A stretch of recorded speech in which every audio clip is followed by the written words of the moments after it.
После начала войны в Украине многие россияне покинули свою страну и устремились в Америку. И в этой ситуации американские чиновники просто не знают, что делать: закрывать все двери или наоборот распахнуть их для оппозиционеров и противников Путина.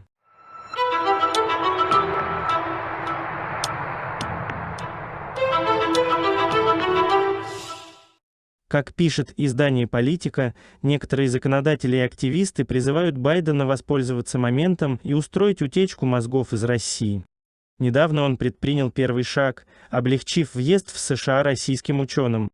Но законодатели просят упростить въезд и для обычных россиян, в том числе тем, кому на родине может угрожать обвинение в государственной измене. Это должно подорвать режим Путина и ускорить утечку очень ценных кадров из страны. Источники «Политика» в администрации президента сообщили, что Байден ищет пути расширения доступа россиян к программе беженцев. В то же время был выдан неофициальный указ осторожно выдавать визы россиянам, которые они с большой вероятностью просрочат из-за войны. Сотни тысяч россиян покинули свою страну в последние месяцы. Среди них журналисты, политические диссиденты, активисты ЛГБТ. Многие уехали потому, что Путин связал вторжение с репрессиями в России. Людей арестовывают за митинги, антивоенные протесты, СМИ цензурируются, а общественные группы закрывают. Другие уезжают, потому что больше не видят для себя будущего в стране, которая в скором времени будет изолирована и экономически уничтожена. Многие россияне не смогут вернуться домой, пока Путин находится у власти. Сбежавшие россияне не только выступают против войны, но и совершенно четко заявляют, что их симпатии на стороне украинского народа. Они ни на секунду не делают вид, что находятся в более бедственном положении, чем украинцы. Говорит Мэтью Рожанский, президент Российского фонда США. У многих россиян, сбежавших из-под путинского режима, есть высшее образование. Они лучшие представители своей страны, с необыкновенными навыками, энергией и ресурсами. Мы должны превратить потерю России в свою выгоду и принять этих людей у себя. Том Малиновский, член Палаты представителей США с 2019 года.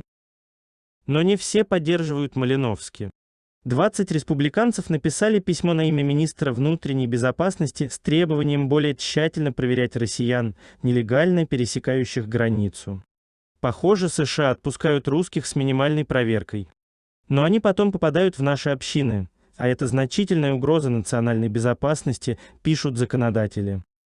На данный момент никаких поблажек для россиян от США не наблюдается. Скорее наоборот. Как утверждают источники «Политика», Госдепартамент разослал во все посольства и другие дипломатические учреждения США телеграмму с инструкцией по работе с россиянами, обращающимися за визами. Суть телеграммы в следующем: посольства и консульства должны тщательнее проверять заявителей и учитывать меняющийся геополитический ландшафт.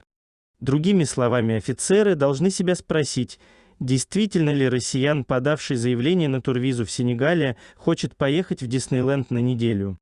А может, он планирует остаться в Америке навсегда? Или хотя бы на следующие несколько лет?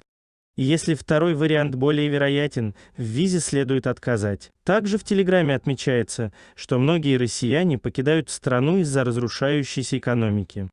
По прогнозам, санкции сведут на нет последние 15 лет экономических достижений в России. Хотя сейчас и кажется, что санкции практически не затронули российскую экономику, они все же имеют долгосрочные последствия. Поэтому из России спешат уехать те, кто хочет для себя какое-то будущее. В особенности это средний класс, образованные и молодые люди. Офицерам стоит принять это во внимание при рассмотрении заявок от таких людей, говорится в телеграмме.